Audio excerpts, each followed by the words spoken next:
नमस्ते, गिरीश एकेडमी में आप सभी का स्वागत है। और आज का हमारा टॉपिक है इलेक्ट्रॉनिक लीक डिटेक्टर।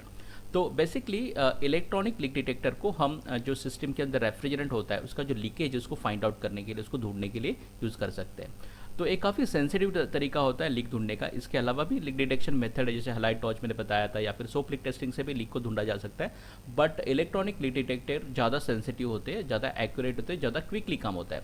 ज़्यादा करके जब मास प्रोडक्शन होता है तो मास प्रोडक्शन में इसको हम यूज़ करते हैं तो लीक डिटेक्शन का काम क्विकली हो जाता है। तो इस स्क्रीन पे जो दिखाई दे रहा है इस तरीके से कुछ इलेक्ट्रॉनिक लीक डिटेक्टर दिखाई देते हैं। It consist of control unit and probe. तो उसमें ए जो है ना, एक कंट्रोल यूनिट होता है इसके अंदर, और ए जो आपको दिखाई दे रहा है नोजल जो है इसको हम प्रोब कहते हैं। The control unit incorporate amplifier. इसके अंदर एक एम्पलीफायर होता है जो अगर सिग्नल आता है तो उसको बढ़ा के एक साउंड होता है, या बीप होती है, या लाइट्स उसमें फ्लैश होती है। A halogen sensitive element and air pump. हर बार हैलोजन सेंसिटिव एलिमेंट होगा ऐसा नहीं है। जिस प्रकार का भी रेफ्रिजरेंट हम उसका लीक ढूंढ रहे हैं उस प्रकार का सेंसिटिव एलिमेंट इसमें बैठाया जाता है। ज़्यादा करके हैलोजनेटेड बेस्ट रेफ्रिजरेंट होते हैं, इसके लिए यहाँ पे हैलोजन सेंसिटिव एलिमेंट लिखा गया है, but different different sensitive element इसमें हो सकते हैं। अब इसका काम कैसे चलता है, इसके अंदर एक एयर पंप होता है और एक सेंसिटिव एलिमेंट हम कहेंगे वो होता है, और एक एम्पलीफायर होता है, और एक बज़र होगा, या एक स्पीकर होगा, या फ्लैशिंग लाइट इसमें होगी। अब क्या होगा, जब भी हम इसको जॉइंट के ऊपर घुमाएंगे, सिस्टम में हमारे लीक है समझो, तो लीक है तो क्या हो जाएगा, सिस्टम में से वो जो रेफ्रिजरेंट है बाहर निकल के आएगा, और आजू बाजू की जो हवा है वहाँ पे वो हवा में मिक्स हो जाएगा।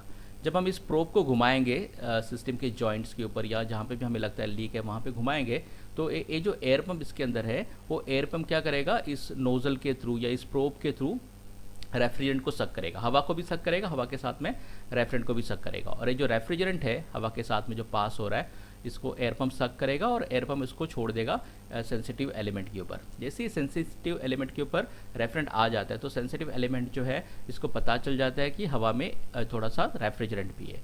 उसके अकॉर्डिंगली वो जो है सिग्नल भेजेगा एम्पलीफायर को, और एम्पलीफायर एक आवाज़ करके हमें बताएगा कि कितने बड़ी मात्रा में लीक है। लीक अगर ज़्यादा होता है तो बज़र भी ज़्यादा बजता है, लीक अगर छोटा हो तो बज़र भी छोटा बजता है। कुछ लाइट्स हो सकते हैं, या फिर यहाँ पे डिस्प्ले हो सकता है जो आपको बताएगा कितना बड़ा लीक है। जितना ज़्यादा लीक होगा वहाँ पे नंबर भी ज़्यादा आएगा, या लाइट्स ज़्यादा होती है तो ज़्यादा लाइट फ्लैश करती है, या फिर साउंड भी ज़्यादा आता है। तो इस तरीके से ये जो है इलेक्ट्रॉनिक लीक डिटेक्टर काम करते हैं। आगे जाके इसी के बारे में दिया है, और probe consist of the plastic nozzle with transparent tip and lamp. इसमें कुछ में लैंप भी हो सकता है। जैसे लीक का पता चलता है तो यहाँ से एक सिग्नल चला जाता है और यहाँ का लैंप जो है वो ग्लो करने लगता है, जिससे कि आपको पता चलता है कि इस पर्टिकुलर स्पॉट पे लीकेज है करके। तो probe connected to the control unit with flexible tube and electric wires. मतलब यहाँ पे इलेक्ट्रिकल वायर्स अंदर से जा सकती है इस यहाँ पे जो लैंप होता है उसके लिए, और जैसे ही सेंसर के ऊपर रेफरेंट आता है तो लाइट जो यहाँ पे ग्लो करेगी। To test the leak the probe move slowly along a tube और component around which leak is suspected. मतलब सिस्टम में जहाँ पे भी लीक है सिस्टम को खोला जाता है, और जहाँ पे भी लीक है वहाँ पे इसको घुमाएंगे। ऐसा हमें लगता है कि जॉइंट पे लीक हो सकता है, या वॉल्स है वहाँ पे लीक हो सकता है, तो वहाँ पे हम घुमाएंगे, और जैसे वहाँ पे अगर एयर होती है, एयर के साथ में अगर रेफरेंट होता है तो पंप उसको सक करेगा, और सक करके जो है जो सेंसिटिव एलिमेंट होता है वो उसको पता चलेगा कि लीकेज है, वो अकॉर्डिंगली एम्पलीफायर को सिग्नल भेजेगा। एम्पलीफायर स्पीकर के थ्रू हमें एक सिग्नल देगा जिससे हमें पता चलेगा सिस्टम के अंदर लीक है। A signal generated which cause the lamp in a probe to light. Signal की वजह से यहाँ पे लैंप भी जलेगा। सब में लैंप होगा ऐसा नहीं कह सकते, कुछ में होगा कुछ में नहीं भी होगा, लेकिन एक स्पीकर होगा, ऐसे कुछ आवाज़ आएगी जैसे यहाँ पे है, और उससे हमें पता चल जाता है कि सिस्टम में लीक है करके। Thank you very much.